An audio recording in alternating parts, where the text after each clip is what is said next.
All right, welcome everyone to the EforAll Pioneer Valley Summer 2023 Accelerator final presentations. Welcome and thank you for being here. For those of you who don't know me, my name is Tessa Murphy-Ramboletti. I am the Executive Director of our English and Spanish language program called EforAll, and I'm joined this evening by my right-hand woman, Jane Melendez. Let's hear it for Jane. She makes sure I show up and do my job, so I appreciate Jane very much. So, this evening, and what are we doing here, and why are we here? For those of you who are not familiar with what EforAll is, we are a national nonprofit that started in Lowell, Massachusetts. We expanded to EforAll in Holyoke. We were called EforAll Holyoke for a while, and that was in the fall of 2018.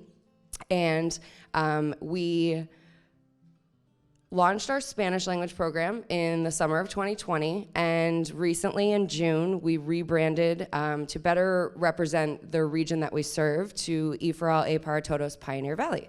We serve the entire Pioneer Valley, and we have sites across the state of Massachusetts and beyond in other states in the country.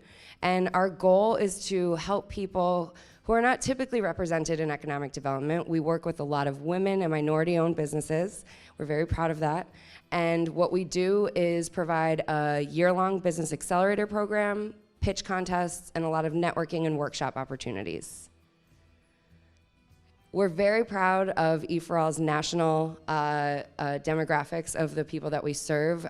We have helped over 1,400 businesses get started by EforAll alumni, and that represents $66 million in revenue in just 2022 alone.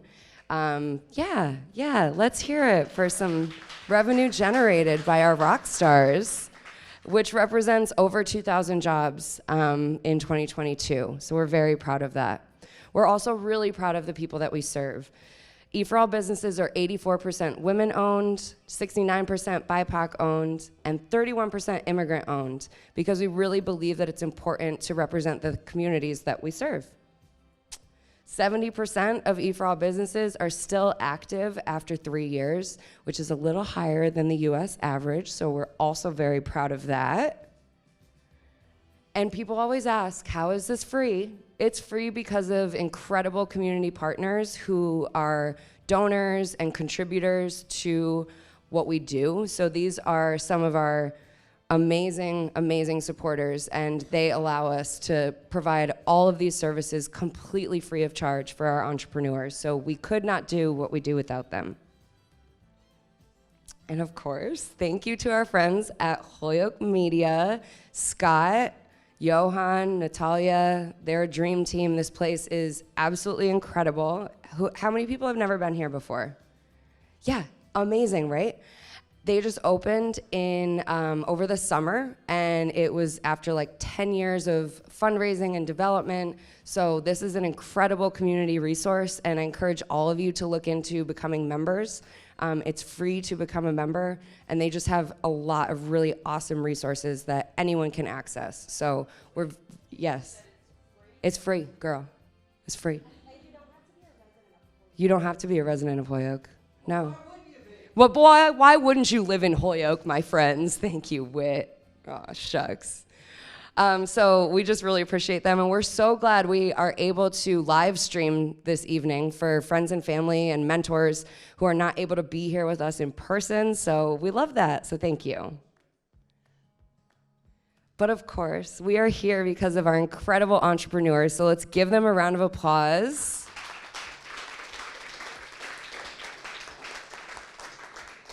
These entrepreneurs have worked so very hard over the last 12 weeks. They went through a very rigorous interview process. It's gotten very competitive to get into our program. So you should all be really proud of yourselves. And we match them with an incredible team of mentors. So for the mentors that are here, we thank you. We love you. We're giving you a round of applause now, too. And to the mentors at home, thank you. Love you. Miss you. But specifically, you might not totally understand why we're here, so I'll give you a brief overview. This week last week technically, marked the end of our 12 weeks. The entrepreneurs have been meeting twice a week in class, taught by incredible volunteers, and they have learned a lot of information. So tonight, they are going to be covering these topics. They're going to talk about who they are, what their business is. They're going to talk about what their goals were for the Accelerator, and we have everyone set goals at the beginning. Sometimes they evolve and change, but they're going to talk about those goals. They're going to talk about who their customer is. Everyone here had to do at least 30 customer interviews, which is not easy. And they're going to talk about what their value is, why they are better than everyone else out there who's doing something similar. We are encouraging everyone to come up with a 9-month working plan, because even though these 3 months are done, this is technically a year-long program. So we want to hear what the next 9 months look like. And then just talk about the feasibility and sustainability of it, the organizations and operations, how things are going to get done. And then for us, a really important piece is social impact, because we know that it's important to start businesses, but we also know that local businesses are so important to our community. So we want them to think about what kind of impact their business is gonna have in the community. And then last but not least, the exciting part, the ask. We have asked all of our entrepreneurs to tell us what you would do if you were able to win a couple $1,000s. How would this help your business? What do you need to grow your business and take it to the next level? So these are all the things that we're hoping they will cover this evening. And the way it's gonna work, we're gonna have 10 minutes of presentations from our entrepreneurs. I will be keeping track of time. We moved our seat. I was over there before. I'm gonna be sitting right next to you, Leon, so that our friends can see me. I'm gonna say when you're halfway through the presentation, it's gonna look like that. And I might wave at you, just to make sure you see me. And then when it's 1 minute, and then when you need to stop. And please don't make it awkward for me, because I will be like, all right, that's enough. And then when that's all done, the judges will get to ask 10 minutes of questions. In between each round of presentations, we're gonna do some commercial breaks so that you guys will all have the opportunity to gather your thoughts, take some notes, or whatever you need. And then from there, we're gonna take these scores from our judges this evening, and we're also gonna take into consideration class participation and attendance, feedback from mentors. There's a lot of things we're gonna take into consideration before making some decisions to award cash prizes at graduation. We'll tell you a little bit more about graduation later. So that's what you're here for tonight, in case you were not aware, and if you weren't aware, I wouldn't judge you because you're here, so I appreciate it. Our judges this evening, we have a really, really great group with us. Dawn Crichton is the Community Outreach Officer for Liberty Bank. Thank you, Dawn, for being here.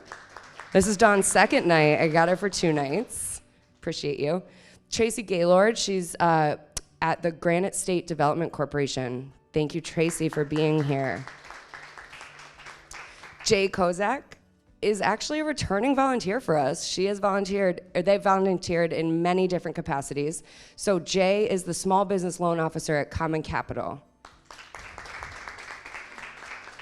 And we love Common Capital. I am not just saying that because you're here. You are very good to us. We have Jess Thompson. She's the Associate Director of Community Engagement at Community Action of the Pioneer Valley. Thank you, Jess, for being here.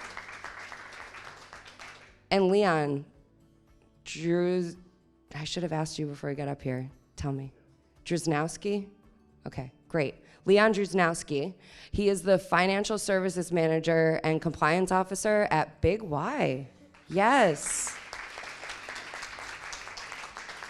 We really appreciate you all being here and hope that this is a great experience for you.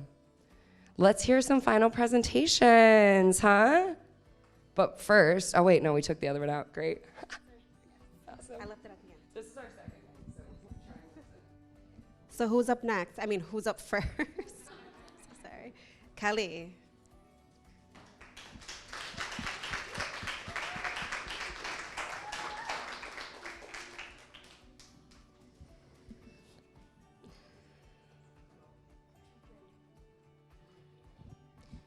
Stand right there. Use your clicker right there, and then pay attention to every soft thing, okay? Okay, perfect. Hear me? Yay. Yes, I am ready.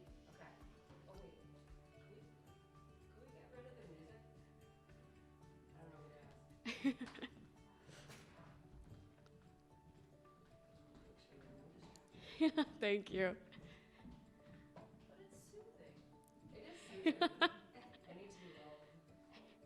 And I might fall asleep. All right. So my name is Kelley Almada, and I am the owner and operator of Crow Tarot Jewelry. We offer handmade, eye-catching pieces for those looking to enhance or accentuate their style and project confidence through their look. Our accessories range in style from mystic to retro and everywhere in between, with an emphasis on fun, youthful statement jewelry. So who am I? I am Kelley, as I mentioned earlier. I'm a longtime crafter. I'm 24 now, but I've been pretty consistently crafting since I was 10 years old, and that's actually when I started getting into jewelry. And I started, I got my hands on a kit, and I started crafting and selling to people in my 5th grade class, and that's kind of when my love for entrepreneurship was born. I majored in psychology, and I pursued a career in sales and marketing, and it really helped me get interested in the advertising side of psychology, which is why I'm pursuing marketing more now. And the passion for jewelry has stood by me since I was young, and that is why I created Crow Tarot Jewelry. So the Crow Tarot story, let's get into some origins and lore, as I call it. Basically, I started Crow Tarot about 3 years ago in 2020 during the pandemic, and I basically was feeling a bit lonely, as we all were in the pandemic, decided to get back into jewelry, and saw a lot of Instagram businesses popping up as a result of everyone being at home. So I decided to make it a real business, and I started selling primarily on Instagram for the first year and a half or so, and just started out with tarot earrings for a while. They were our only product and our best seller. And then I ended up expanding into different products because I really loved the idea of just being able to see people with my accessories and, feeling their confidence as they're buying something and wearing something that's out of their comfort zone. So pre-EforAll, I ventured from Instagram to craft fairs as the pandemic kind of got a little bit better, quote unquote. It really helped me get face to face with my customer base, and it helped me get a sense for my demographic, who I was interacting with, and seeing my competition as well, who were my direct competitors. And also, after I finished, getting into craft fairs, I did about 30 or so far. I kind of evolved my booths. This was my most recent one and my first ever booth. Made it a lot less busy, had some more professional signage, and also had better displays as well. And it inspired me to expand my products because Just Charms was my main, product that I had. Ouija earrings, tarot cards, zodiac necklaces, and then I ended up getting into retail. So I was in 2 retail stores, one in one in Northampton, one in Amherst or Hadley in the mall, and it really got me into the differences of retail and, just doing one setup, one takedown versus having to set up and take down every 4 hours. And I got to learn the ins and outs of, paying the sales taxes and paying the fees. And so I wanted to talk a little bit about the expansions of my product. So as you can see at the top left is a picture I took with my tarot earrings. Then I started getting back into crochet, which was another middle school, high school hobby, ventured into found objects, then got into beading and wrapping, then into polymer clay, and that second to the bottom picture is polymer clay and resin, the earrings I'm wearing today, as well as more intricate beading and rings and things of that nature. And I really loved having such a diverse, product option, because although a lot of people did love my tarot cards, I wanted to be able to appeal to more audiences.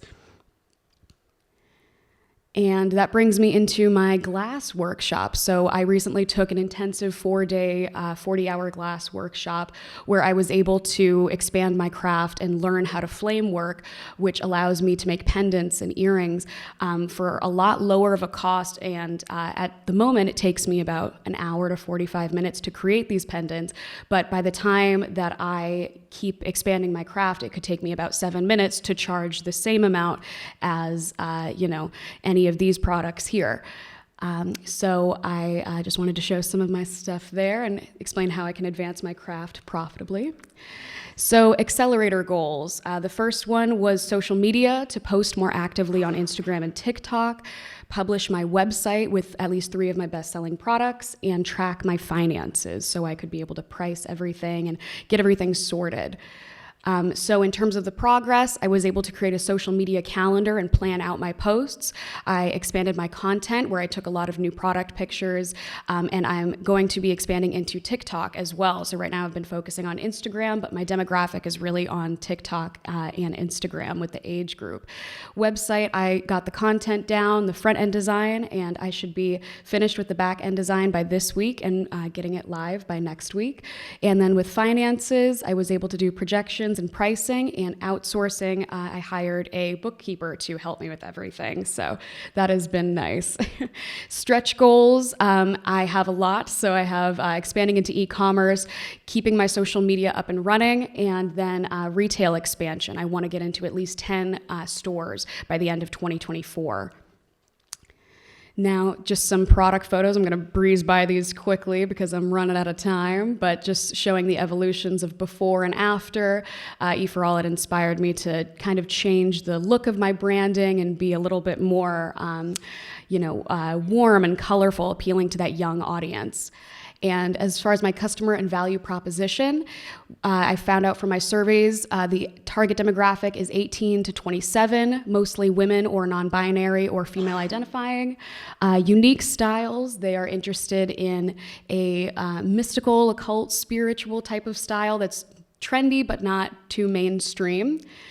And my 18-month plan. So there is a lot here. I'm going to try to breeze past this really quickly, but basically, Q1, I have started my website, email campaign, outsourced my finances, and created a social media calendar.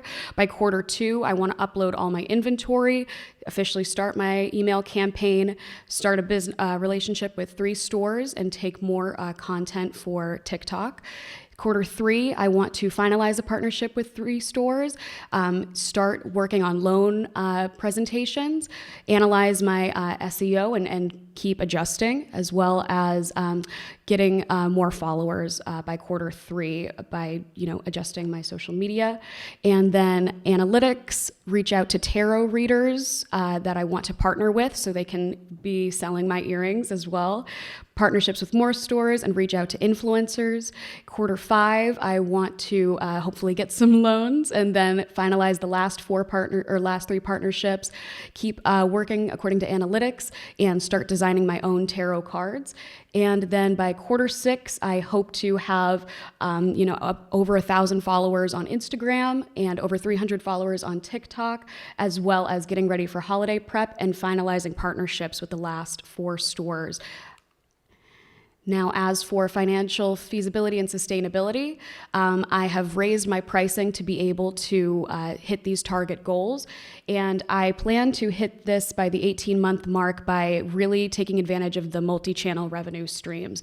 So I want to be on, e-commerce, that Shopify website. I want to be on TikTok and Instagram, but have a better presence than I do now. I want to ramp up production and hopefully hire an employee in 3 to 5 years, so that way I can really keep keep up with the amount of time it takes to take more or to make more profitable products. I'm going to be paying myself as well, which is something I haven't done before, starting next quarter, and lowering my fixed costs too. And the social impact, empowerment, confidence, and self-expression. I'm very passionate about helping women feel more empowered and feeling that they can wear something that is either accentuating their style and making them feel like they are projecting what they want to bring into the world. But I especially love when people who are more shy and have a more, understated type of style will branch out and wear some of my statement pieces, and it makes them feel more confident and kind of, bringing in what they want to project out into the world. And the ask. So I have listed some glass workshops, essentially research and development, as well as the cost for glass materials and studio time. Open studio time is around $20 an hour, pretty expensive out in the Boston area, which is where I am now. I just moved. As well as the cost for printing tarot cards that I custom design and printing earring cards. As you can see, I hand design all of my earring cards, which I love, but it takes a long time. As well as some craft fair banners and new signage. And that comes to a total of approximately $2,700. And this is where to find me. And yeah, you can take a screenshot or I'll send it to you. I don't know, whatever you want to do. But other than that, I just want to say thank you to EforAll and for all of the mentors and entrepreneurs. Thank you so much.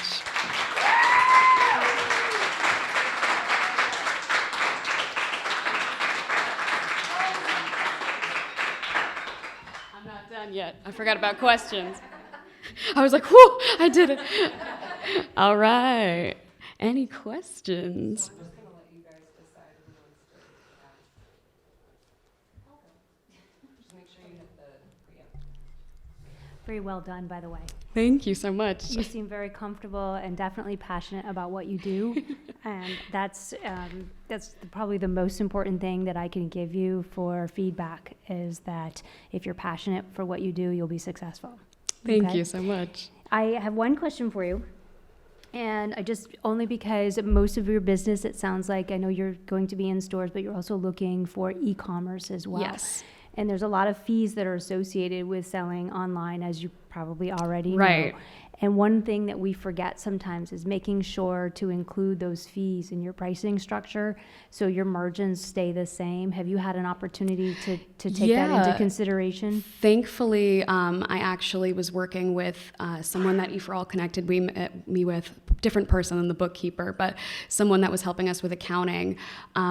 I believe it's this slide. So as you can see, it's kind of hard to tell, but the pinkish bar at the bottom is my fixed costs, and the orange bar are my variable costs. So the reason the variable costs are so high is because with Shopify fees, they charge a fee, just a flat fee, as well as a percentage on the actual sale, and then sales tax as well. So what I've done is I have tried to really ramp up the production in the 18-month plan and making sure I'm constantly producing, because as you can tell, the more I produce, the higher the variable costs become, which I hope to eventually mitigate by getting rid of some of the higher end items in my products, and I hope to also go to a higher tier plan on Shopify once I get more sales, so that way my fixed costs are lower because they charge a lower flat fee, and sometimes lower shipping costs and discounts on that as well.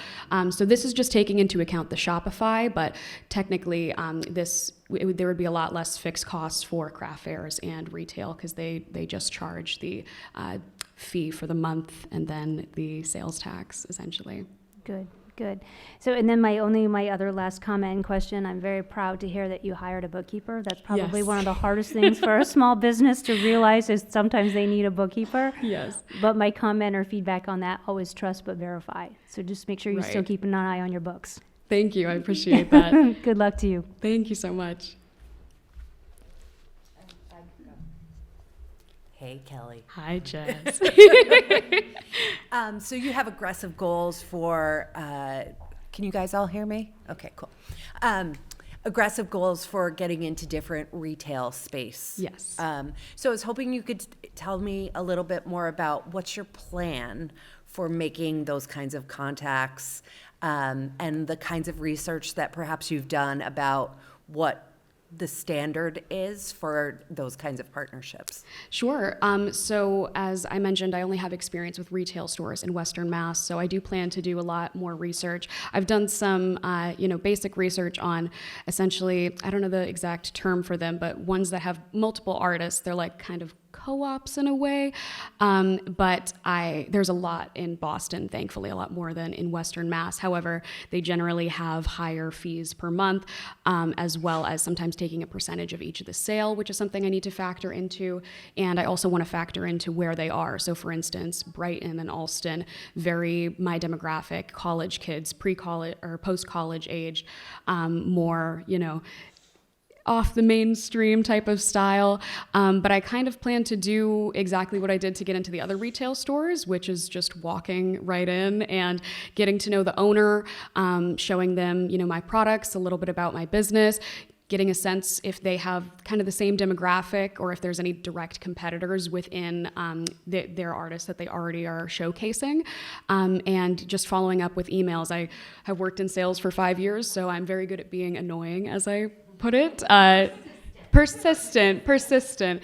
Yeah, let's go with that. But emails, cold calls, and walk-ins are something I'm very used to, so I do not mind following up. So I plan to do that. I call it Nudging. Or aggressively poking. Hi, Kelley. Hello. Great job.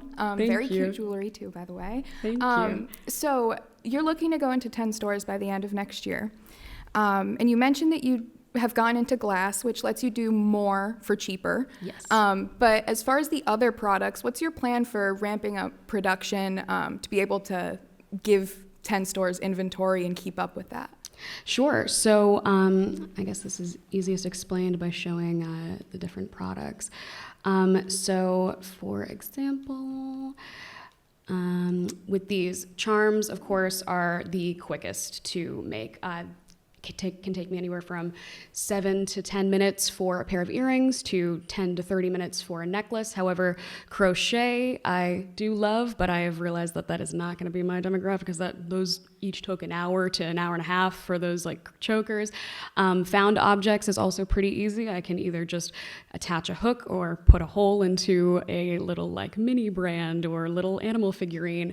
And most of the stuff on the bottom takes a very long time to make. So granted, I have only had experience with polymer clay for about a year and a half, and I focus more on charms and beading just in terms of it takes less time to produce. So I want to be working on the back end on advancing my skills because there are plenty of like polymer clay crafters within like my direct competition at craft fairs, for instance, who have really got it down to a science, but it's just the level of experience that I have with that particular craft, which is why it takes so long because there's a lot of trial and error in the beginning. So once I'm able to, kind of make more money on these bestsellers, I will be able to dedicate more time to advancing this craft as well as the glass and get that production time down so that way I'm able to push it out faster and offer new and exciting products and also more high quality products for a higher value. Thank you so much. Thank you. Kelley, I love your stuff. Thank you so much. My daughters are your age demographic, obviously. Perfect. Not my age, but I love your jewelry anyways. But my question is, how are you monetizing your profit margins? You're all over the map with the products, which is great. Don't get me wrong, but I'm just curious, how are you following your profit margins? Sure. So the profit margins were just based on the bestsellers I've had so far. I do have the advantage of being in business for 3 years, so I've gotten a sense of, what performs best and what I could easily track the cost of. For example, polymer clay, it's so variable, like, that the polymer clay and resin that could have taken me 2 to 3 hours, where that one could have taken me an hour on the left. And so I haven't particularly gotten those down to a science because I have to track the exact amount of clay and stuff like that. So everything is based on the charms themselves. And when it comes to monetization, I had a lot of help from my mentors and my just everyone in EforAll really in pricing, because I started out pricing the tarot cards. I believe they were like $8 or $7 on Instagram when I started, and to my dismay, I got influenced to keep pushing them up, especially when I went into retail stores, because I realized that, I'm not going to make a profit otherwise. And now I've finally got the confidence to price them at what I believe they're valued. So with the financial projections, the reason it's a little bit all over the place is because this is based on me, as you can see, there's higher revenues in the pre-December area, because based on my history, those are the best times for gift giving and just purchasing in general, and more craft fairs as well, and holiday shopping. But also it varies because there is a price difference. So I have consistently raised the prices of the items in each quarter, which is why that they're going to, hopefully be more valued at the end. But right now they're in the lowest quarter, right, in this first quarter now, and then October, I'm gonna finally put the value that it's worth on it.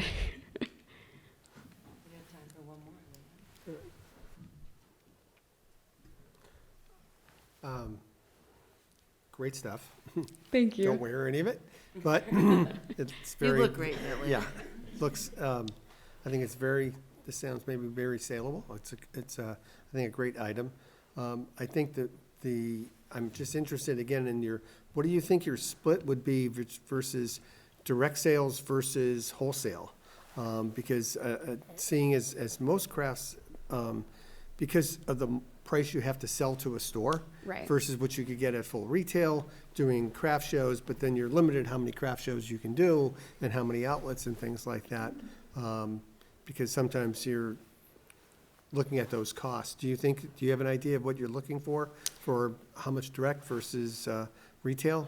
So I'm not sure how much direct in terms of like wholesale specifically. I did work with, the first retail store I ever worked with was actually in New Bedford, and we were trying to figure out a wholesale pricing option. But the issue with that is they were an apothecary, and so they had a lot of tarot card stuff. And eventually, we got to a point where they weren't able to afford what it would have cost wholesale for me to have them, hold my products. And the issue with that was my products could be replicated. For instance, with the tarot cards, if someone wants to print their own tarot cards and make them, they can do that, which is why I really want to ramp it up into my own design and doing a custom design that I can copyright. So that way, not only is it a unique piece of art, but it can't be copied. It's a unique style to Crow Tarot jewelry. So I would love to be able to do wholesale as well as just setting up in retail stores too, with the new designs as well as the charms that I have now. It is a lot easier in terms of retail than craft fairs, because it's just less time commitment in terms of setup and takedown. But the main goal at the moment is getting the e-commerce site built up, because that is going to be less effort than craft fairs, but also hopefully going to build up enough brand recognition that retail stores will be more apt to have me in their store, knowing that my products will sell for them. Very good. Good job. Thank you so much.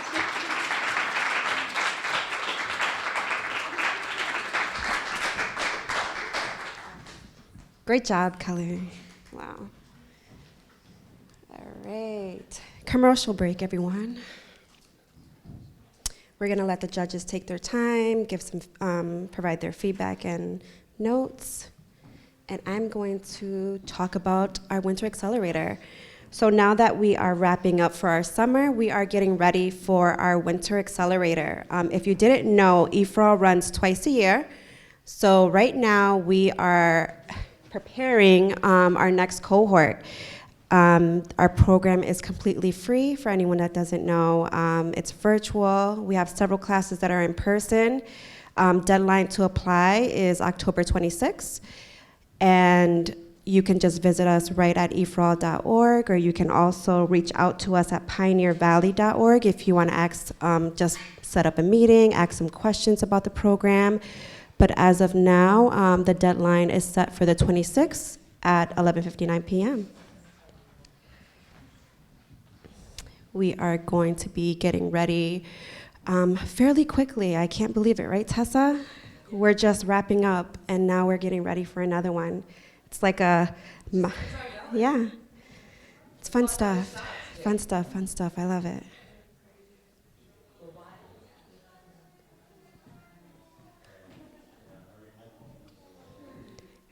And Kyara, you can make your way here. Take your time.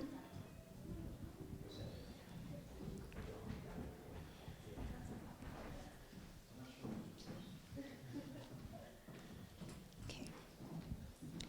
All right, when you're ready, press this, okay? And then you'll let Tessa know when you're ready, okay? Okay.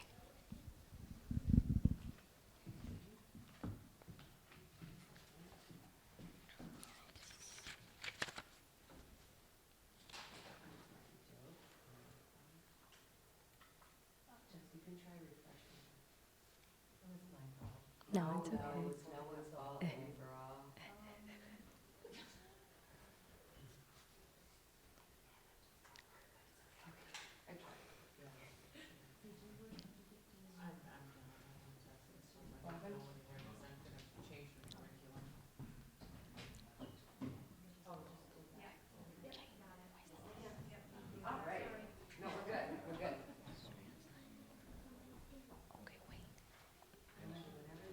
Okay, I'm ready.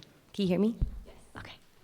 So, hi everyone. My name is Kyara Torres. I'm the owner of Eliz Gaines LLC, and I'm sorry, where does this work? Oh, it's not my slide. Are you pressing the button to the side? No. Whoa, what's going on? That was my fault. Oh. Whoa.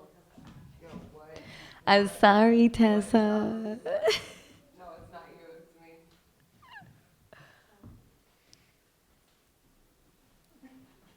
I clicked out. It's usually me. I know. We'll get there, it's fine. Pressure. We messed up, it's fine. I think I pressed the wrong button. It'll all be crazy. Don't worry, I'm starting the timer. The side. This button, okay? Okay, thank you. Sorry. Okay, here we go. My name is Kyara Torres. I'm the owner of Eliz Gaines LLC. It's an all-in-one fitness empire offering personalized online coaching, a cutting-edge fitness app to help individuals achieve their health and wellness goals with ease and confidence. So a little bit about me and my background. I pretty much started my fitness journey about 6 years ago. I was with my kid's father for 7 years, and 6 years ago, he passed away, and so I needed an outlet to cope and to heal. And so I always say I accidentally got fit in the process, and then fast forward the beginning of this year, I had a friend from my childhood reach out and say that asking for help to get fit for the police academy. I guess she took it last year and she failed, and so she wanted to make sure that this time around she was super ready and prepped up. And so I'm like, listen, girlfriend, I'm not a personal trainer. I've never trained anybody, but I go to the gym 5 days a week, Monday through Friday at 5 a.m. And so if you show up at 5 a.m., I'll train you for free. The moment you skip a beat, it's gonna cost you. And so she showed up every day like clockwork at 5 a.m. and she did that. She did the work, she did the hard work, and she, fast forward, recently had took her exam, and she calls me and she didn't pass it. And I felt like I failed her. I felt not only her failure, but I felt that imposter syndrome sitting in again, like, oh my God, do I have the tools? Can I do this? Is this something that I can execute? And so she took the exam a couple days, like about 6-7 days after, and she passed. And so that was such an accomplishment, not just for her, but for me. And that was one of my goals. It was to, she was the one who initially had told me to start this. She said, listen, girlfriend, you're so good at what you do, and you should do this. And so I, went into doing some research on how to get started, and then one thing led to another, and I ended up getting certified for certified personal trainer. I'm a transformation specialist. I'm a strength and conditioning coach, and I just 2 weeks ago passed my nutritionist specialist finally. So that was my last one. So our mission and vision in our customer is to globally be a successful fitness app that empowers and transforms lives, providing unwavering support and inspiration and guidance for lasting health and wellness. This app is personalized for your unique targeted goals, and Train with K exposes our customers to a community that will help inspire you and others in similar journeys. So within surveying, I have discovered that most of my customer segment, 90% of them enjoy home cooked meals. So that's definitely opportunity to be able to add that into the app later on. Some nice recipes for them to be able to access. Customer segment ranges as well as from 18 to 39. And then 40% of customer only occasionally engage in physical activities. So if I can make that a bit more accessible and fun and not so time consuming for them to get more active, I think that's 60% chance of getting more people on board to a healthier lifestyle. So the first quarter, we plan to launch the app. It's currently working on being developed, hopefully within the next 6 months to the next year. It's fully launched. The second quarter, we would like to host workshops at school as well. So my kids, I have 3 beautiful girls, and they're involved in lots of sports and stuff. So if I can volunteer into their schools, I think that would be a nice outlet to be able to get them started nice and early. And then I would like to develop a subscription-based workout plan to enhance the app. So initially, obviously, maybe launch it like a free app just to kind of get it started. And then eventually, with their targeted goals, they can select certain plans to be able to access more unique targeted workout regimens. Then we would like to create meal plan subscriptions, add that to the app later on. And then later on in the future, which was one of my beginning accelerator goals, was the app, the clothing line, and the supplements. And we were realizing it was kind of all over the place. And if we focus on one thing at a time, it'll probably be more successful. So we kind of eliminated the supplements and then made the clothing line along a stretch goal for the future. The 18-month trajectory, if I do $100 classes, 9 in-person clients, and $5.99 per basic download at 85 subscribers, the projection revenue would be $84,893.70, and out of that, fixed cost approximately would be $36,729. So I would be projected to bring home $48,164. And in 3 to 5 years, my goal is to go globally with my app, double in revenue to $169,786, and double subscribers to be able to reach that revenue. Organization and operations is kind of a bit different when it comes to the fitness industry. So it's kind of more of networking with other either developers or fitness trainers or gyms, and see if there's maybe possibilities in rooms where we can network and host workshops in certain gyms at certain times. So it's more of just staying consistent and staying connected. And as for the app goals, just making sure that it's continuously updated so that there's no glitches for any of the customers at the time. And then this is my why.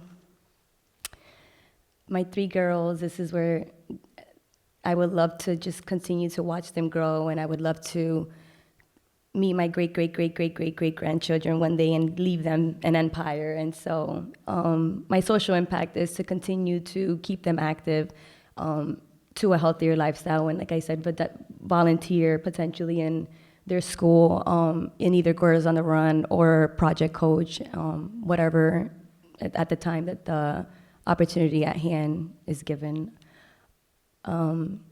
And my ask is what I need to get started to help launch my business successfully is an HP laptop at approximately $1,200, camera and production equipment at approximately $800, fitness apparel, $569.68, and Microsoft Office Suite at $70, so it would be $2,639.68.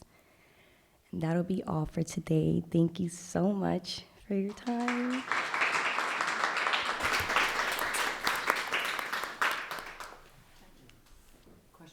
I love your story. I love how this got started. Thank you. Thank you so much. And your daughters are adorable. Thank you. That's what I would want my Y to be as well. What sets you apart from other apps?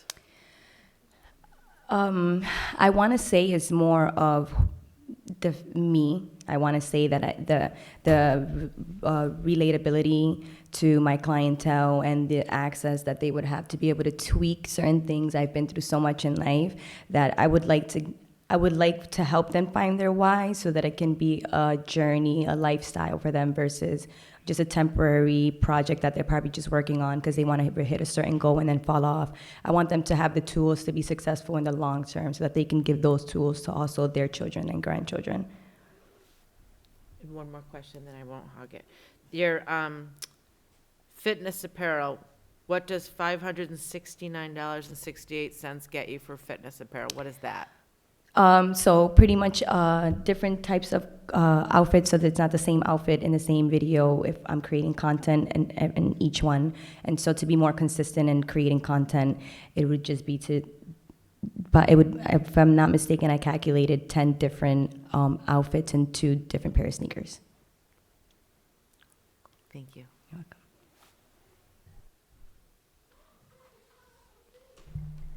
Very well done. I like your story as well. Thank you. I also like you've got some push in you, and that you've made her make the decision. If you want to show up, then I'll help you. Yes, And I think yes. it's good that you did that, because it's on her if she fails, not you. Yes. So you need to And remember that was, that. I think, I'm sorry, that was like the most challenging part, I feel like, in training her. Like, at the end, we had to really focus on like the Stairmaster at level 10 for 10 minutes. And she's like, after 2 minutes, like, I'm sorry, excuse my language, but bitch, I can't. And I'm like, yes, you can. Yes, you can. We got, come on, another minute, just another minute, focus on 1 minute at a time. And by the time we're at 7 minutes, she's like, I can't. And I'm like, we've been saying this for 7 minutes. We've got 3 to go, girlfriend. You got this. Come on, you And so can I would do it. remind her, times like this, when you're doing your test and your exam and I can't be there to push you, you need to push yourself. And so that's kind of like the techniques and the tools that I want to teach them. It's you.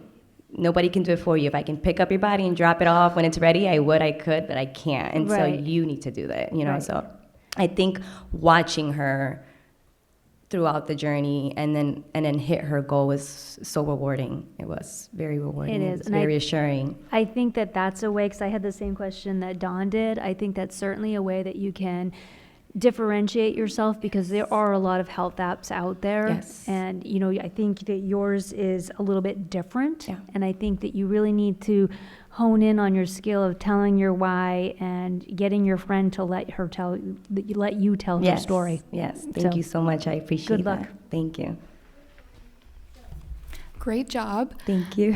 I'm feeling motivated just from hearing you talk. I feel like I want to go work out, and I don't say that often. So 1% a day makes you 30% better in 30 days. So Yeah, that's all it takes. you got it. So I was wondering, as far as like your customer that you're targeting, are you inclusive of all people who, you know, are beginner to people who 100%. have like 100%. I honestly feel like, and I'm sure, you know, in retail, you probably hear this a lot. Like it's kind of easier to teach somebody something than to undo like bad habits and things like that. And so when they're, you know, scratch new, like I started, like I said, like just using it as a tool. And I was working out with like a group of muscle heads, and I was just copying and following along. And then later on, I just seen all these results. And so if the transformation for me was the most beautiful thing, if I show you a video of where I started and where I am today, you would start tomorrow. You know what I mean? And so for me personally, starting where I started is normally where most people would start. And I had a lot of help along the way. I couldn't even swallow my food.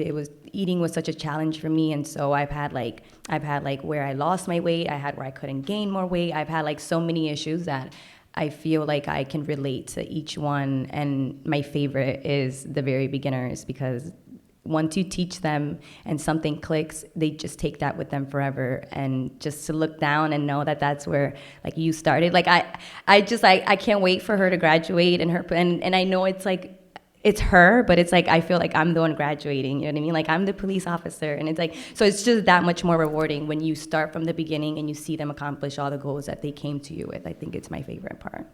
Great. I definitely think it's important just to keep that in mind with your marketing, that you want it to be, or convey to people that it's okay if you're a beginner, it's not intimidating. Right. And that Absolutely. you can start too. So Awesome. great job. Thank you so much. All right. The green light's on. Okay. I was hoping you could talk a little bit more about what you're thinking your tools for marketing will be. Are you thinking social media? Yes, definitely social media. I think that that's like initially why really Facebook and Instagram are really created, were mainly for businesses. And so I kind of want to bring that back and kind of focus on that. And so just being more consistent. I do have multiple pages on social media platforms, and so I want to be more consistent on my business page when it comes to posting more. I have been working with my photographer to also like every occasionally upload like a fitness shoot, just like for inspiration and things like that, but more of like the process. Like even trainers don't know everything, so sometimes we also get our form incorrectly, and we also have certain goals that we're starting. And so if you show that and then they see that you weren't perfect, and then they're following your journey and see where you've gotten, and all of that, and you still didn't start where you finished, I think that that's like super inspiring. So I think that my social media is definitely going to be like the most. Thank you. You're welcome. Again, it's a great idea, and I think your story is very compelling, which I think is a big part of what you're going to be able to steer people with. You've already worked with someone for the technology side, because that to me is the area that is usually beyond the average person to create an app. Correct. It's one thing to sell things on either Facebook, Etsy, Instagram, things like that, but the technology of creating an app and maintaining an app and getting it hosted somewhere. And do you have those costs figured out? What it would cost to do that part? I'm extremely fortunate enough to have my best friend Izzy, which is in the crowd now. It's a EforAll alumni. He's developing my app for me. And so he does a bit of engineering himself, and I'm able to at least eliminate a big chunk of those costs on that side.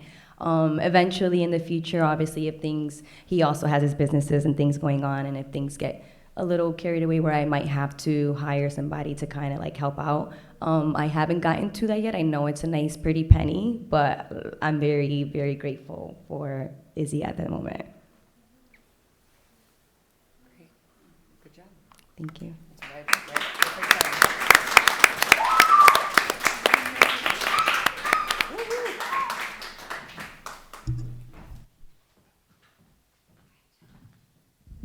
I'm back. All right. So the Winter Accelerator. This is the last time we're talking about this, I promise. So for everyone here, entrepreneurs, the guests, people streaming, if you know anyone that has an idea or even has a business that they've been working on for maybe 2 years or so, and they need some help with strengthening, growing, just trying to figure things out, I'm going to be providing an info session on all of the resources and tools that we provide. Thank you, Tessa. Damn. All right, so via Zoom, October 23rd, I'm going to be providing an info session. I'm going to be doing it at noon and also at 6 p.m., just trying to work with everyone with their busy schedules. If you know someone that's interested or someone that might fit, have them email me. You guys know my email. If you don't know, it's jane@eforall.org. And let us help them. So, judges, are you ready? All right. So who is up next? Kelley, come on up.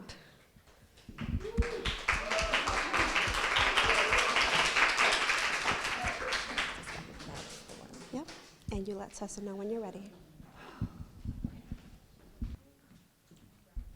Let me just make sure it's at the right. the right height. Does it move? You guys can hear me well? Okay. Oh, sorry. Oh, okay, I am ready. Oops, sorry. Now I'm ready. Okay, I would like to start off with a question for you all. Please raise your hand if you have ever purchased or been gifted a beautiful bouquet to commemorate a special occasion. That's you guys too. Okay, now keep your hands up. Keep your hands up if you have just felt heartbroken whenever you've had to watch those flowers die and wither and drop to the table, and then you eventually have to put them in the trash can or the compost. Okay, good. You can put your hands down. Keep that emotion in mind whenever you're listening to the rest of my presentation. My name is Kelley Cavallo, and I am the owner and operator of Forevermore Bouquet Preservation. I specialize in transforming the beauty of your most treasured moments into timeless works of art. It can be the flowers from a wedding, a bouquet from a special anniversary, or even a tribute to a loved one who has passed on. I use state-of-the-art preservation techniques and color enhancement techniques to ensure that the essence of your precious memories will last forevermore. I have always had a very profound connection with nature. It brings me a sense of calm and peace and a sense of nourishment as well. And then there's flowers. Flowers. I love flowers. I lived about a third of my life in a tiny little mountain town on the western slope of the Rocky Mountains, and my favorite activity in the whole world was to go hiking through those mountains, exploring with just me and my dog. And whenever I went on these outings, I always brought my flower identification books with me, not just to identify the flowers, but to see if they were edible, to see what their medicinal properties were, to see what their cultural symbolism was. So over the years, I have developed a really deeply personal connection with these flowers and botanical plant life. Now I tell people that I have the best job in the entire world because it allows me to mindfully engage with these flowers and still share their magnificence with others. So let's talk about what this looks like from a business perspective. When I wrote out my quarterly business goals back in July, I wasn't really sure if I was going to be able to reach them. It seemed like they were all stretch goals. My goals were to complete 5 bouquets, to initiate business relationships with 1 florist and 1 banquet hall, to develop a financial budget, and my stretch was to have my website up by the end of November. As you can see, I not only achieved my goals, but I surpassed my own expectations. I currently have completed 8 bouquets. I have 2 on my work table right now. I initiated relationships with 2 florists and 4 banquet halls. I developed my financial budget with the help of some EforAll specialists and my mentors, and my website will be up by the end of October. This is my favorite slide. These are 2 of my recent clients, Natasha and Peter. They are completely smitten with one another, and I imagine that whenever this photo was taken, their hearts were all aflutter with these lovey-dovey emotions. And that's what I'm trying to capture whenever I preserve bouquets. I have a similar picture from my wedding day hanging on my fridge, and every time I look at it, I'm transported back to that day and all of those wonderful, sweet feelings. And it's not just the feeling of being in love on your wedding day that I can capture. It can be the feeling of all those shared memories from a 25-year anniversary, or all the excitement a young girl feels whenever she turns 15, or all the love and laughter of a lifetime with somebody who has passed on. I want to create something beautiful for all the momentous occasions in our lives. One of the very first classes in this program, we learned about value proposition and what sets us apart from others. Before I started preserving bouquets, I was actually pressing flowers from my garden and preserving them in pieces of jewelry and selling those. And during that time, I had several jewelry customers ask me to press and frame flowers from their special occasions from their lives. But nearly every single one of those customers was very concerned about how much their flowers were going to fade over time. So before I opened Forevermore Bouquet Preservation as a full-time business, I learned everything I could about botanical color enhancement techniques.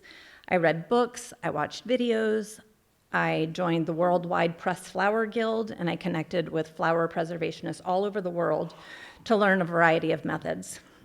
Through all these resources and quite a bit of trial and error, I can now tell my clients with confidence that their color will last for decades to come. They will maintain the same vibrancy and integrity of, say, like a pastel painting.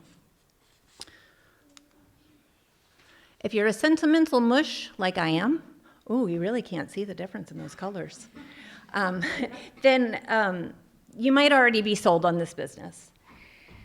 However, we know that the numbers need to match the brilliance of the idea in order for it to be a feasible business. So let's take a look at the 18-month financial projections broken down by quarter. The pink bar, which is the bottom part, that represents my fixed costs. The smaller orange part at the top is my variable, and the green line is the revenue. During the first quarter, I'm just beginning to turn my ideas into a legitimate business, and it's all startup costs with no clients. During my second quarter, the website is up, word is out, and it's a busy wedding season. Revenue is climbing. Third quarter, I need to expand my marketing to funeral homes, try to capitalize on Valentine's Day engagements, and maybe start my marketing campaign in more southern climates where people are getting married in January, February, March, April, May. Fourth quarter, in anticipation of a busy spring and summer, I will hire an assistant to be able to increase my production by 3 or 4 more bouquets per month. Fifth and sixth quarter, my business will be reaching its 1-year anniversary. The word is out, and I expect to be in high demand. After 18 months, my quarterly revenue is projected to be $26,000 after taking 35% of sales and owners' wages. Because of my low overhead and operational costs, I expect to reach my break-even point this month. My operational costs for quarter 2 are about $4,000, and I only need to make a minimum of 8 mid-size bouquets to reach this number. I can make 9 bouquets per month. An essential component of ensuring that these numbers hold true is reaching my target customers. So currently, I promote myself on the big 3 social media platforms. I have promotional postcards at several event halls and florists. I have a storefront on a local online marketplace called Feel Good Shop Local. I was recently at the Big E doing a demonstration for do-it-yourself pressed flower bookmarks with all of my business information and QR code on them, and of course, word of mouth. In the future, I'll be going to the CLC Bridal Show at the Mass Mutual Center. I am currently composing a letter that I can mail out to more local florists to explain, well, to show them how our businesses can work for each other. Feel Good Shop Local is doing a pop-up shop for the holiday season at 1350 Main Street, and because I'm already a vendor, I can be included in that. I need to join some local chambers, and I want to attend as many networking events as I can. My husband bought me this t-shirt after my dad passed away, and I was trying really hard to keep it all together, and it wasn't easy. I'm sharing it with you today because as small business owners and entrepreneurs, I know we've all felt like this at some point. This happens whenever we feel overwhelmed and we feel like we just can't get it all done. And sometimes that's true. Sometimes we really can't get it all done, but we have to be self-aware and acknowledge that. So I'm currently timing myself, like timing the processes that, like how long it takes me to do the marketing, how long it takes me to actually do the production. And down the line, I'm going to assess those times and figure out where my greatest needs are. And by my 18-month milestone, I'll have not 1, but 2 assistants, and maybe I'll have a bookkeeper, maybe I'll have a social media marketing agent. Who knows? Whatever I need, that's what I'll get at that time. So we know that starting a new business can be financially challenging. Sometimes you don't have the funds just lying around to start up a new business. So with your support, $2,500, I could get my website up and going, and I could buy some premium pan pastels. The pastels, the difference between the pastels I use now and those premium pan pastels is it's life-changing. It allows me to do things quicker and more efficiently. I leave you with a beautiful picture of Colorado, those mountains that I spent all that time hiking in and learning those flowers. Feel free to scan my QR code for all of my socials, and you can also reach me at fembouquets@gmail.com or my telephone number right here. And yeah, now I am open to any questions or comments that you might have. I wished I'd met you a month ago. That's the most common response I get from people is, I wish I'd met you a I wish month I had ago." known that, ... One of my girlfriends made me a flower bouquet out of her garden, and she had no idea, but every flower that she picked was my favorite. And I just woke up every day, and I was just like so happy.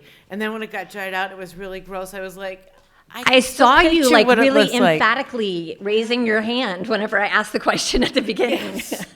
So I love what you're doing. I love the fact that you're have such a local presence, and I know we're supposed to be asking questions. I'm going to get to that, Tess, I promise. I like the praise too, though. I love the fact that you're feel-good shop local. I know my daughter just got on that website, and the day that she got on it, she called me crying, "Mom, I made it!" So They're an that had to amazing have been, like, family. the most amazing feeling for you. So I cherish that day that you got there. My question is, you spoke of getting bigger and hiring more people, and what are your aspirations? How big do you want to get? No, so no. I do not. So my goal, I relate my goal to like things that I want in life. I want to have a comfortable income, like not have to worry about, when a bill comes in going, oh no, what am I going to have to sacrifice to pay this bill? So to have a comfortable income, to have a good work-life balance, and to be able to go on vacation. Like a nice vacation, not like a weekend getaway to New Hampshire, but like a nice vacation, maybe once a year. That's where I want to be. I want to be and feel secure about it. So, but no, I don't want to be a huge production. I don't want a brick and mortar. I want to work out of my home. I want two, close assistants that can help me. I don't have huge dreams of becoming a millionaire. I love your huge dreams of being happy. Yes, which, is worth, it's priceless, right? Happiness is, sure. Anyone else?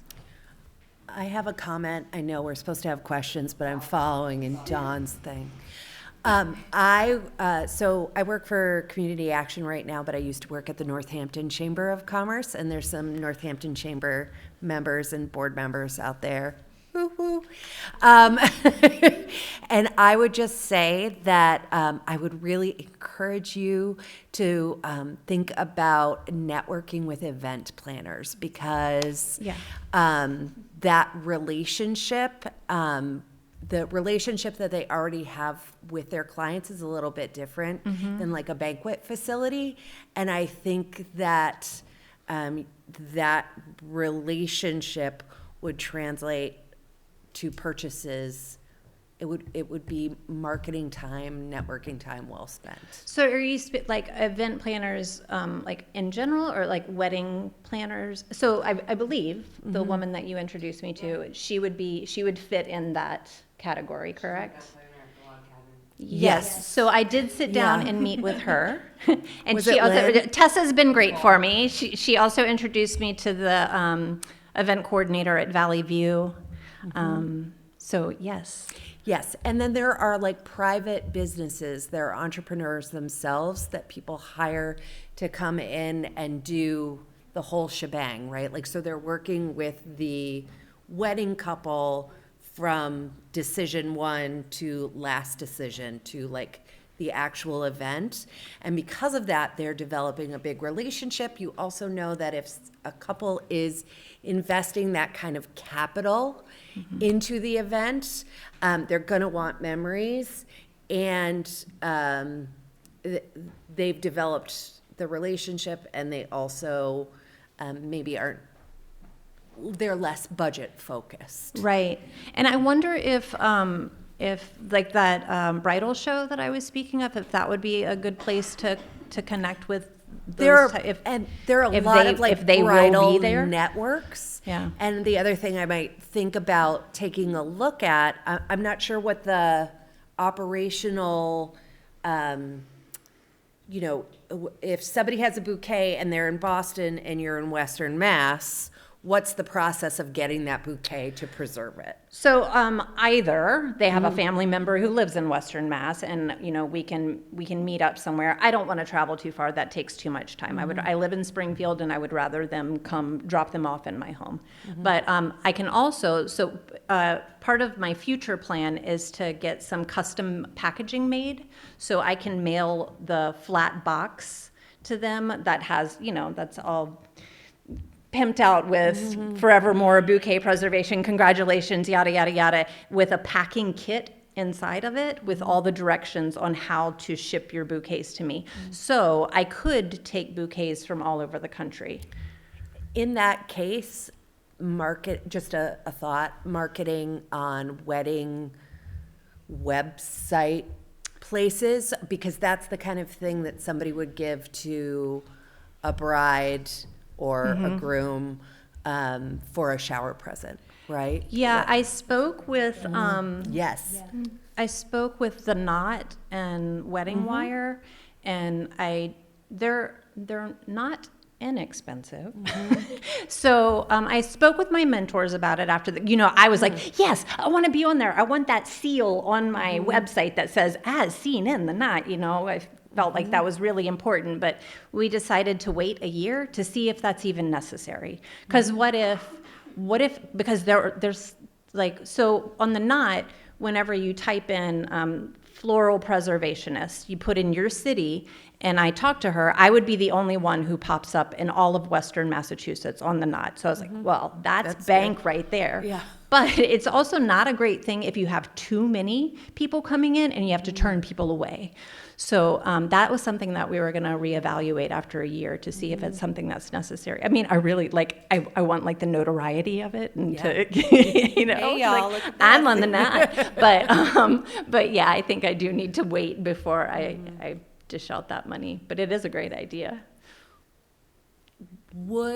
I'm just interested if this was part of the conversation with your mentors, given that you would be the only floral preservationist in Western Massachusetts, would that impact what you were able to charge? Oh, I don't know. I don't know. That's a good question. I just looked at what my competitors were charging. And initially, so my value proposition being that I color enhance, and I haven't seen anybody else doing color enhancement. Initially, that was going to be that's what I do. I color enhance all of my pieces. Until just recently, I was talking with practicing my pitch with some friends around the country, and they were like, what about the more granola girls that don't really they want their flowers to stay down. They want to embrace the process of them drying and doing their natural thing. So now I've gone back and put color enhancement as an add-on. So, but yeah, I'm not sure if price is such a tricky thing, isn't it? Yeah. Because, the thing is, all those other preservationists, they can still take bouquets from anywhere in the country. So if my prices are higher, it doesn't necessarily mean that I'm your only option. They can still send theirs to somebody who does it in Boston for the same price, and they might choose to do that. So yeah, I'm not sure if I could charge more. Just to get an idea, I was trying to do the math with what you were talking. Oh no, a number question. Well, how many are you looking to do on a monthly basis to make the number you want to be at? Okay, so to reach my right now with just me, myself, and I doing the production, I am I'm kind of quantity limited how much I can put out. So I would need to do 8 bouquets to reach my what do you call that? Your break even? Yeah, break even. Thanks. Yeah. So I would need to make 8. I can make a maximum of 9 by myself. And there's a lot of tedious work to it that somebody else could very easily do. I guess to me, I'm just trying to, and I'm thinking of not doing only, and I'm using the word only 9. It just seems in Western Massachusetts, to think about going national and worrying about delivery and stuff like that. If you were just in Western Massachusetts, Central Mass maybe, and even, let's face it nowadays, Boston is not far. Right. And especially if you're looking at millennial couples, I mean, they'll go 100 miles for a pizza, and for drinks. So to say that they wouldn't be delivering them to your door, and if it's a product that you can ship now back to them once it's been processed or created, it just seems that in Massachusetts, you should be able to get enough volume. Well, that's the hope. Well, but it's just looking, I guess I'm naive because I'm not looking at weddings and stuff like that until my wife shows me something that someone spent on their wedding, and I'm like, are you freaking kidding me? I mean, it's like you could have bought a 65 Cobra for that price. But it just seems that if the price point is there and looking at it, it seemed really interesting as something that'd be like, oh, I would have probably bought that for one of my kids' weddings, as something like that. And I also want to kick back to going, to doing the wedding shows. You can sell your product to the end user, but I think it might be even a better product or a point for you to make contact with all the wedding planners and things like that are the high-end people. Because like you said, if you're spending money on a wedding planner, they're not going to be as restrictive as spending money on something like, how much money people spend on the flowers. I to just start, found out it it's can gotta be up to like tens of thousands. Yes. Right. Yeah. Right. I'm So thinking, what if are you you're going to spending- do with if those you're at the end of the spending day? $10,000 on flowers, your price point for the item just doesn't seem to be a hindering point. Right. And the wedding planners, sorry. Oh, I was still on. They'll sell it for you. I mean, that's the other, using networking to get the concept to the right people means you don't have to invest Right. in fairs, et cetera, or marketing happens in a very different way. Yeah. And part of whenever I was saying like, I need to show them how we work for each other is, if you go to a florist and you're like, and you give them the bill for what their flowers are going to cost for their event, and they're like, and then you can follow it up with, but I have somebody that can preserve these for you. Then that's a win-win, isn't it? That's a good thing for them to be able to offer. So, yeah, right now I have a lot of I'm putting irons in lots of fires just to see or maybe a lot of worms in the lake. What? to see what nibbles I get, right? And to see where my customers are coming from and then focus in on that. But whenever I met with the event planner, she said, you really need to get in with those high-end florists because that's where the process starts. So if you can, oh, sorry. Yeah. Okay. Okay, so if you start at the very beginning of the process of ordering the flowers and you give them the vision of being able to hold on to their flowers afterwards, then that's really where you need to get them. Yeah. Thank you.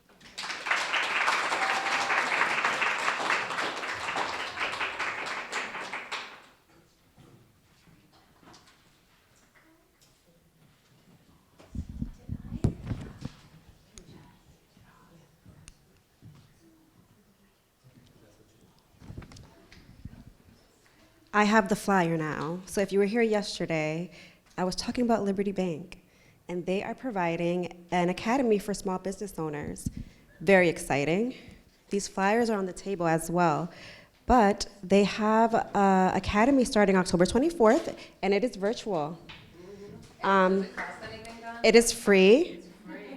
This is great. The curriculum is on here.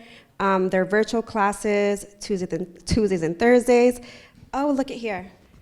After completion of the program, the business owners can apply for a $5,000 business line of credit. Wow. Nobody wants awesome. that, though, do they? I don't know. No, I don't know of a business owner that would want a $5,000 credit line just for going to 10 classes. Virtually. Come on. That's awesome. If you guys are interested, the flyers are on the table. There's actually an application form as well, a registration form. And you can also register online. All that information is on the form. Please grab one, share it, anyone that you might know that might need that, okay? Judges, are you ready? Our last one, Jacinda. come on up.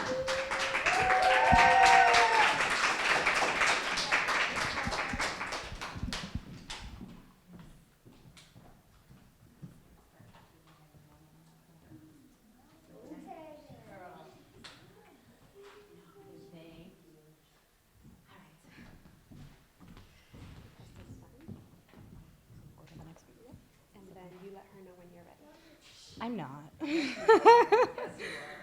All right. I'm ready. So good evening, everyone. My name is Jacinda Sanchez. I'm a licensed esthetician and instructor, and I specialize in corrective skincare. So what I do is I help people fight acne, heal scarring, and reduce the signs of aging to ultimately help them feel comfortable in their skin and themselves.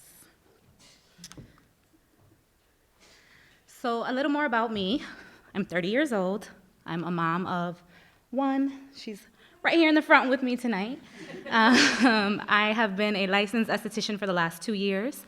Actually, as of October, it's been 2 years. And I've been an instructor for 9 months now at the school in Wilbraham, and a small business owner for 3 years. So I started my journey making skincare products, making soaps, body scrubs, oils, things of that nature. That is me down at below.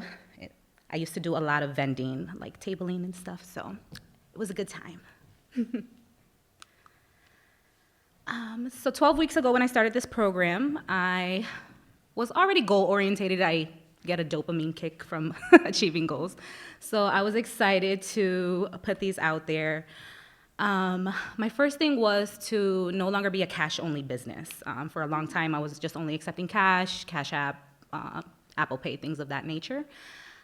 So through my subscription booking site, I am able to now collect debit and credit card payments, giving people other options to pay. My second goal was to increase my social media following by 100 followers within the period, and I was able to complete that as well. And then another little goal I'm gonna slide in there because I was able to rebrand thanks to EforAll. So I have it matching and it looks great. And then my third goal was to get professional photos done, just so that I can increase the way the community sees me, to show up as the professional I want to be recognized as. I have not been able to achieve that goal, but I'm halfway there. I did sign up to be a member of Holyoke Media, so I'm hoping I can come in here and use the equipment to maybe shoot some photos. And then for my stretch goal, there are so many of them, but I would like to move my business out of my home into a spa setting. I want to offer, you come in, you feel great, relaxed. I want a waterfall on the wall coming down, just ultimate relaxation. So hopefully by I didn't change that at the bottom. Look at me lying to you guys. I'm so sorry. So my original slides, I changed that goal to establish a business line of credit. I switched out my stretch goal. So that is still one of my stretch goals, but I wanted to talk today about moving my business out of my home. In addition to the survey, we were asked to survey our customers. So I put out a survey. Originally, when this came up, they asked us what our assumptions are of our business. I assumed anyone with a face was my client, right? Like if you had a face, I want to see it. But I was told to kind of scale back and focus on one customer segment at a time. So because I've been in business for 3 years now, doing aesthetics for 2 years, I was able to kind of look back on who my client has already been. And through surveys, I was able to prove that correct. So right now, my customer segment is women who are over the age of 30 who are focusing on correcting something they have going on, whether it's acne, signs of aging, hyperpigmentation, discoloration. The list is endless of what I can help with. So that is my customer segment. And then when you think of my customers and what value I'm giving them, who better to hear from than the customer themselves. So at the top, I just want to highlight that one of my clients that I've been seeing for 6 months now consecutively, she refers to me as one of the best in my field. And then down here was a new client that I saw early September, and she compliments my bedside manner and how I communicate with her and how she will be coming back to visit me again.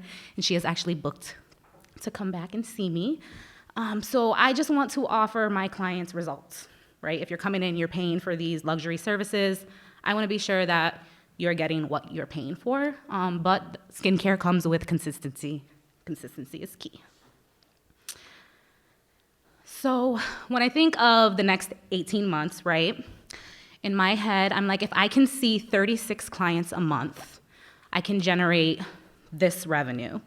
So the lighter pink at the bottom are my fixed costs. My fixed costs right now are very low because I'm operating from home. And then my variable cost, which depending on the season and when I have to restock product, they do sometimes get a little high. So in the last quarter, I have my projections starting for January of 2024. So by 2025, they shoot up because I'm hoping to be paying rent in a space. So to reach this goal, I need to grow my clientele. So I need to produce more content, promote every day on social media, maybe run some ads, attend community events. Hopefully I hear from Tessa and Jane on community events.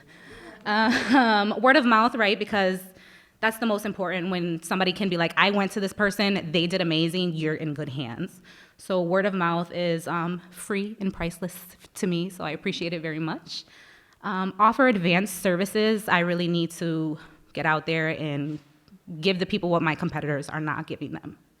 And then to continue my education. So as a junior instructor right now, in a year and a half, I can go for my instructing license with the state and offer my own classes to, again, produce more revenue. So the market.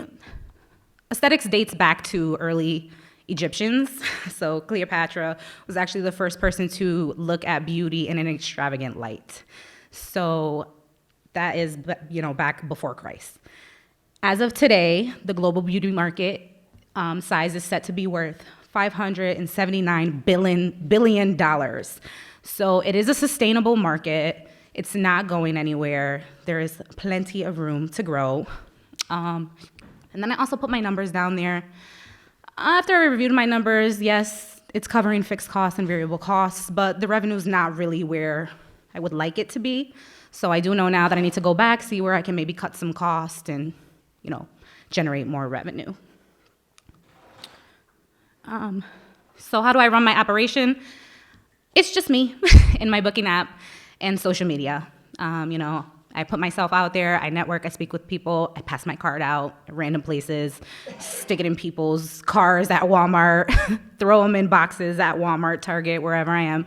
So I really make it a habit to, put myself out there and let people know who I am. So why skincare? So again, we talked about how, it's a sustainable market, it's worth billions of dollars. So here is pictured are my own skincare results that I was able to achieve, which lets me give a testimony to my clients and, potential clients to let them know that the goals are achievable. If you're consistent and you stay true to the program that I offer you, then you can absolutely achieve your skincare goal. Whatever it is, I offer you a road you can take to results.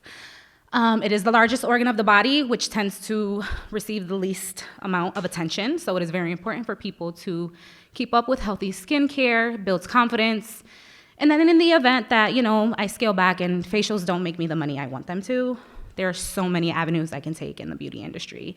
Makeup, lashes, brows, whatever. It's so much that you can do with this business.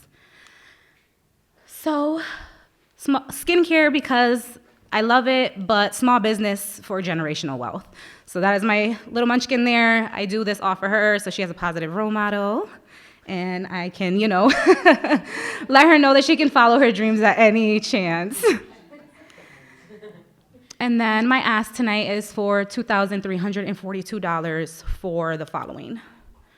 So I had mentioned earlier, I really want to offer advanced aesthetics. So here I have pictured a microneedling pen, a hydrofacial machine, a microdermabrasion machine, as well as a new bed that I can, kind of adjust. So it's better for pregnant women, elderly, people who need help getting up and down for the bed, just making it more client friendly.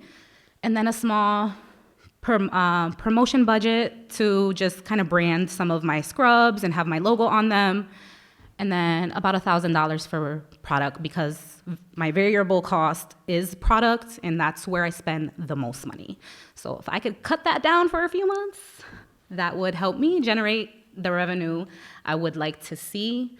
And then lastly, before Tessa tells me to stop talking, thank you, EforAll, everyone. You guys have been amazing, and this experience, you cannot put a dollar amount on this experience.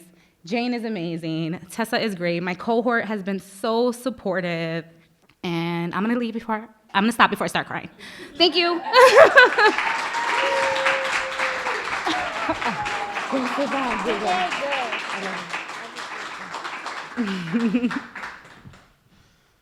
I didn't use my flashcards either. I'm proud of myself. Well, and I'm just going to say that was priceless. That was worth everything. That was so cute. In one moment, she wanted to kill you. The next minute, she's hugging you. Is that not a typical teenager or what? Oh, she is my inspiration. Thank you. All right, lay it on me. I do. I have a question for you, and you actually addressed it a little bit at the end when you were talking about your ask for your products. How can you make that easier for you to keep that margin? I mean, why is it different timing of the year that the products are more expensive, or do you have to buy it in bulk? So that's what would be the most beneficial for me to be able to buy these products in bulk. So I use a professional line that only, can be purchased through estheticians. So the products are not cheap. And if I'm able to purchase the back bar sizes, that will help me save on product for about 6 months. The products, they're back bar size, usually, anywhere from 32, about 32 ounces of product, which a little bit goes a long way. Right. So, being able to do that will really cut that at least. And then hopefully in the process, while I'm working off of that, I'm generating enough revenue to continue to purchase those back bar sizes. Okay, so the ask for that would be really beneficial for you. That would actually be the most beneficial. I mean, the machines, again, to be able to offer advanced aesthetics, something that a lot of the competitors are not doing, I feel like that will set me apart. And again, my target is women who are now worried about anti-aging. All of those services, all of those machines are ultimately going to offer that to my client. Right. With those machines, do they offer you better margins on your services that you provide?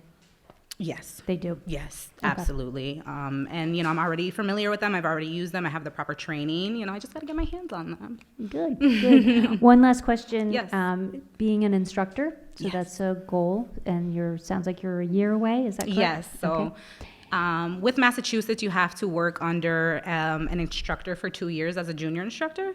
And then once I reach my 2 years, I can go apply for my own instructing license. And then hopefully the goal is to offer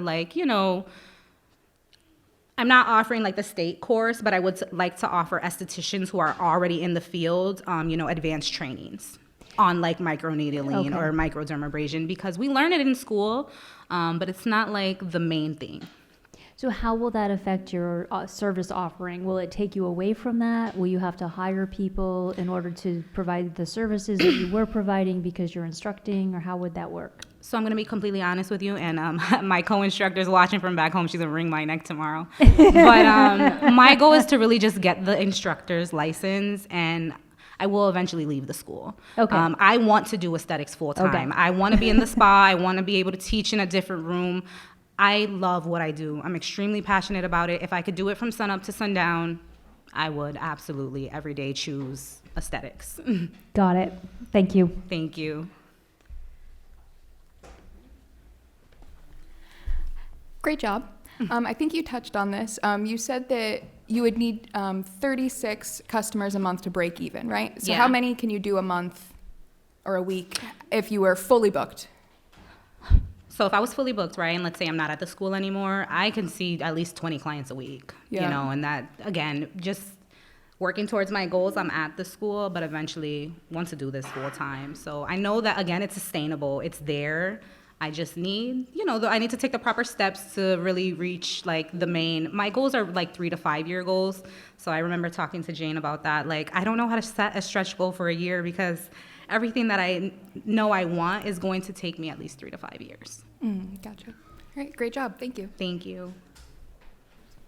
When you were looking at getting out of your home, was that one of the goals? Yeah. Where would you want to go to? What do you envision? A shared space, or to keep that cost realistic, so that the bricks and mortar part doesn't eat up everything. Right. Is there any opportunity to do it with a hairdresser? Someone else that's doing a non-competitive service. So there are a lot of spaces out there. Again, right now, I will be honest, I'm in an oversaturated business. So, you really have to do a lot to set yourself apart. But a lot of places do offer spaces where you can rent, like inside of their salon already. Again, thinking long term, that's not really what I want either, though. Like, I want my own brick and mortar. I want it to be my space, and I want to work to generate the revenue that I need to make that happen. Good. Thank you. Excellent. I think you got a lot of positive attributes that should help you Yes. reach your goal there. Yes, it comes with its downs, right? I'm not always this cheesy. Most days I feel like Kelley's cat in the picture. But again, this is generational for me. This is me being able to leave something behind for my daughter. This is me breaking generational curses. No one in my family has ever had a business of their own. So it's very personal to me. Very good. Is it my turn? Okay. Hi, you did a Hi. great job. Thank you so much. It's so clear how passionate you are about this business in a really holistic way, about how it impacts your family and how passionate you are about the work itself. That's, and I think that's one of the indicators of success in a small business person is if you're really passionate about it, all of a sudden it's fascinating to everyone that you talk to, right? Like you could be talking about widgets and if you're passionate about it, all of a sudden everybody's along for the ride. Yeah. So that was really meaningful. Thank you. I was wondering how you're thinking when you are increasing your social media, when you're increasing your outreach, what are the ways that you hope to differentiate yourself from, like you said, a saturated market? So I know now the world we're living in, everything is content, right? Content is so important, and I will be honest, that's one of my weaker points, because I'm that esthetician where you come in for your service, you have my undivided attention. So it's hard for me to let people know that that's my biggest value, because when you come in, I don't care what's going on my phone. I don't care to set up my tripod and record the whole thing and spend 3 hours clipping videos and putting together stuff, which again, why word of mouth is the most important to me. So I really push my clients to leave reviews. If you check out my booking app, you'll see quite a handful of reviews there. Not as many as I would like, but I really push that. And again, I feel like what sets me apart is that I offer you that intimate experience without you having to worry about your face plastered all over social media. I feel like with my target audience, again, 30 plus, 40 plus, you guys aren't looking for that when you come in. You want to come in, you've had a long day, or you need help reaching one of these goals, something that you're insecure about, that you need help with. The last thing I want to do is put you out there for display. Now, don't get me wrong, most of the content that you do see that I post are my friends. Because, we can play around in there, and I can make videos, and we can take 2 or 3 hours, filming stuff. So I feel like that's the biggest thing with me. Again, just that intimate experience, your privacy, and, just trusting me with your journey. Just a thought with that in mind. Have you thought about offering incentives to your clients for providing those sorts of testimonials, and maybe not the photo piece of the puzzle, although some people might be fine with that as well. Refer a friend. Yes. Or if you do post a testimonial here, there, wherever, you get $5 off your next. So something that I also came up with my mentors, thanks to my mentor back there, David Foley, he's been great. I do offer loyalty cards. So after so many services, you get a percentage off, and a small referral program. If you can refer me 3 people, I can offer you a free service. But thank you for that suggestion, because I think that's probably a great way for me to push my clients to, leave me the review I'm looking for. Also through the app that I use for booking, I want to set it up to where I can send out like reminder messages or just text messages that go out like, how was your experience at Skin by Sin Aesthetics this afternoon? So there are, again, the goals are endless. The to-do list is a mile long. But I'm in it for the long haul. I am not rushing my career. I am just letting the deck fall where it does.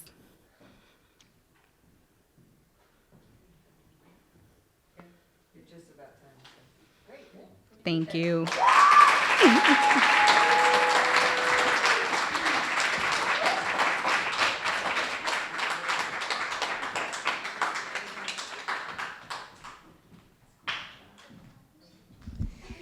Wow, you guys did an amazing job.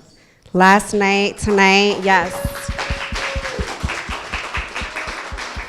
I'm so proud, and I know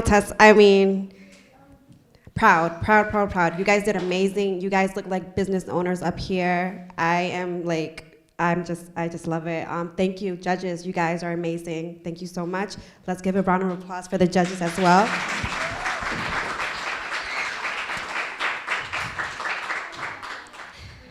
Thank you, everyone who streamed in. Thank you, everyone who showed up. We want to invite everyone to Showcase and Celebration. We are going to be celebrating our entrepreneurs. This is where they're going to be showcasing, showing out. We're going to provide them with tables. They're going to showcase their services, their products. We want the community to come out, meet them, the community who chose them to be in this Accelerator program. Just everyone, come out, celebrate with us. We will be awarding. We have a keynote speaker, Nadeem. He's also going to be providing some amazing food. We're excited for that. This is a free event. You can just show up or register, so I know how many people are showing up. But the parking is on us as well, because I know you think downtown Springfield, where we're going to park. We have a huge parking lot, and that is going to be covered by EforAll. Thank you, Tessa, because she works the magic with getting all the money. And I also wanted to leave off with thanking all of our mentors, leadership, board, interviewers, volunteers, and most importantly, the family and friends, because you guys have been very supportive throughout this whole process, and we can't do it without a village, right, Tessa? That's right. Thank you.